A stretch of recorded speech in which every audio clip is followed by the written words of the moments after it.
It feels so good.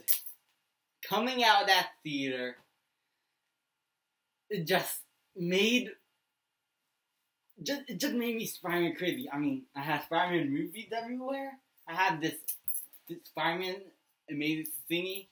I have this Spider-Man keychain. I'm just in a Spider-Man mood because this movie is freaking awesome. Ain't no mercy. Ain't no mercy. Spider-Man Homecoming is directed by Jon Watts and stars Tom Holland, Zendaya, Michael Keaton, Robert Downey Jr., and a bunch of whole actors. And is not like your typical origin story of Spider-Man that you know from the comics. It's more of a coming of age origin story, a much more different one. I mean, we all know that Uncle Ben died, and Peter Parker feels responsible, blah, blah, blah. We already know great power comes great responsibility. Do we ever need that anymore? I mean, we got like 2 Spider-Man series, the Raimi series and the Amazing Spider-Man series, the Mark Webb ones. They already told that story, and this is a completely new story. It's how he's trying to be an Avenger. He's trying to get that phone call. It takes place after the events of Civil War.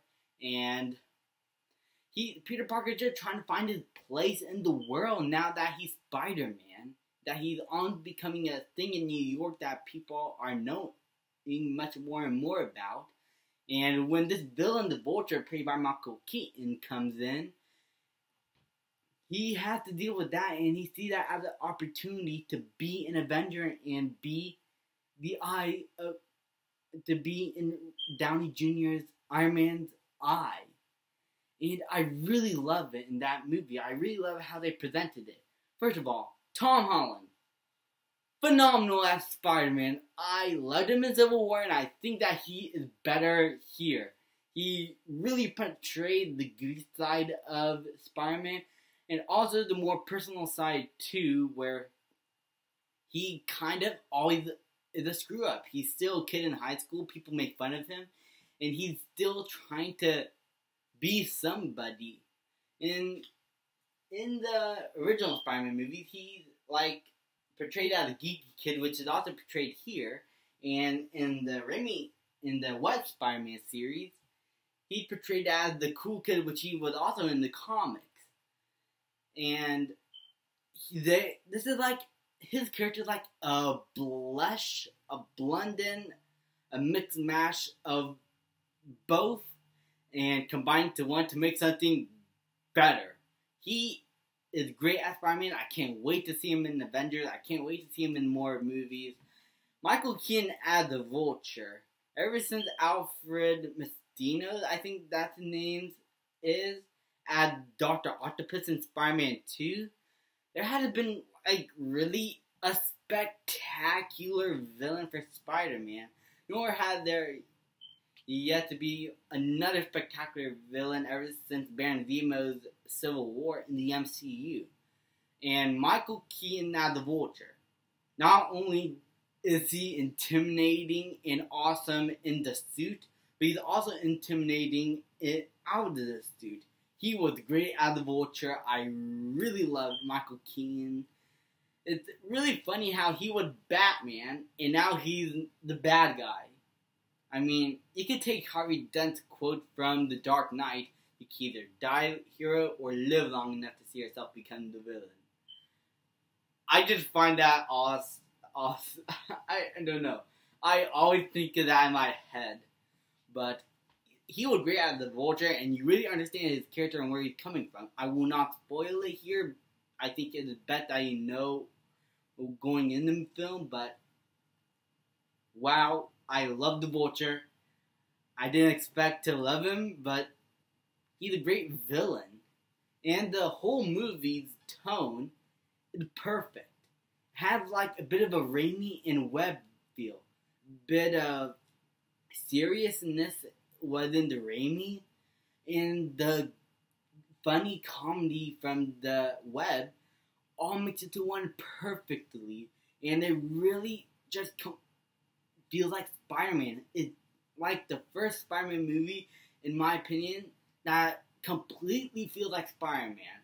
Like, the other movies just feel like half of Spider-Man. I know I keep comparing this movie to the others, but this is just a much more different Spider-Man movie than the others that I felt the need to compare them. I'm sorry, but the characters are also great. The best friend, Ned, I thought was funny. Zendaya and Michelle, I thought was great. The only nitpick I had is with Peter Parker's crush. Not that she's a bad actor or anything, it's just that I think she's fine in the movie, but I think that if she's cut out, the movie will not change a bit. That is the slightest nitpick I could find with this movie. But the whole movie is edited perfectly from scene to scene. The action scenes are awesome.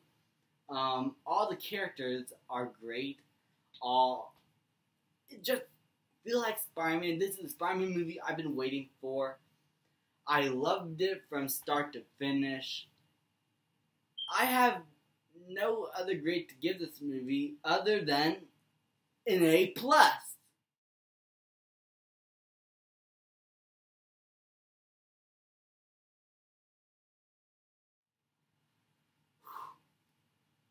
Finally, a great Spider-Man movie. I thought, don't get me wrong, I am fine with the main Spider-Man series, and I thought Spider-Man 3 was fine, but ever since Spider-Man 2, there had not been really a great Spider-Man film up until now. Thank you, Marvel. Thank you. Thank you guys so much for watching. Please leave a like, subscribe, comment, and I'll see you guys next time. The flame, I torture you. I'm a slave to your game.